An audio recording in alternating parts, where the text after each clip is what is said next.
हाजी औरंगजेब भट्ट की किस्मत का फैसला एक बार फिर लटक गया है।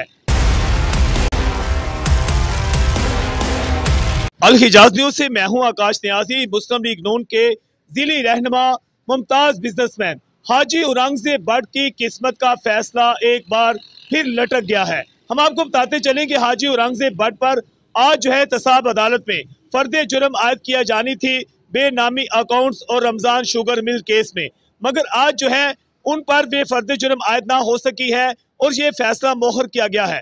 हाजी औरंगजेब भट्ट मियाँ शहबाज शरीफ और मियाँ हमजा शहबाज के हमरा आज एहतसाब अदालत में पेश हुए हैं, जहां पर पेश होने के बाद उनकी अबूरी जमानतों में 10 मार्च तक जो है तोसी कर दी गई है। अब ये फर्द जुर्म का जो हतमी फैसला है ये 10 मार्च को किया जाएगा।